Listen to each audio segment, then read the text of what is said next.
Okay, so today we're going to talk about Solana and try to forecast its movements. Before we get into this, I just want to direct your attention to the FXStreet YouTube channel. Just make sure to hit the subscribe button and click on the bell icon to stay notified of the content that we put out every Tuesdays, Thursdays, and Fridays. If you like what I do personally, you can follow me on Twitter at Mangeko with the zero at the end. And I do put out a couple of things, which is I post weekly newsletters. I post the trades, or at least the plans of what I want to do with altcoins, and sometimes memes, on-chain metrics, that kind of stuff.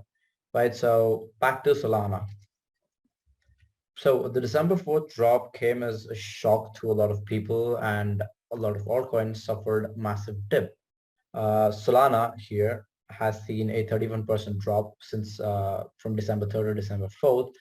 And since then, it hasn't really recovered as a lot of altcoins have. For example, Matic has not just recovered past its highs before the crash, it's come very close to retesting its all-time high. So with Solana, what we're seeing is the initial run-up set up a high, and the next uptrend set up a lower high.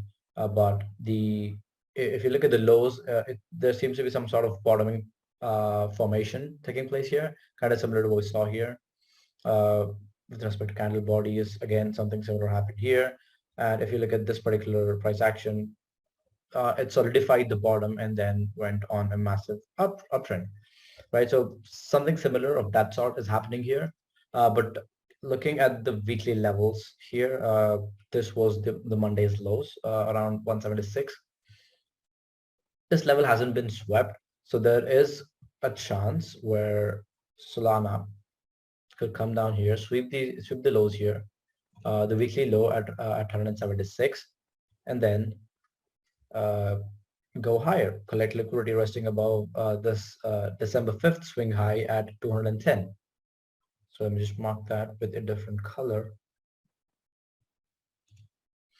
Cool. So this is what I'm expecting for Solana, which is a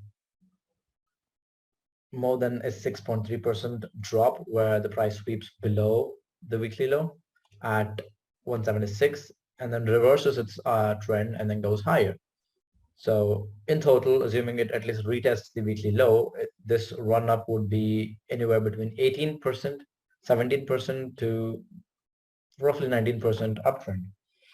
That's what I'm looking at, right? But if the bullish movement continues to persist for Solana, and the overall structure of the crypto market, especially Bitcoin, continues to remain bullish, then you can expect Solana to head to 228 or and sometimes 239, because what you can see here is above 239, and this particular swing high here of 15th November swing high at 244, there's quite a lot of liquidity. So I'm expecting Solana to dip into this zone if there is quite a bit of buying pressure after flipping 210 resistance level. That's it for today. Hope you enjoyed. Make sure to like, comment, and subscribe.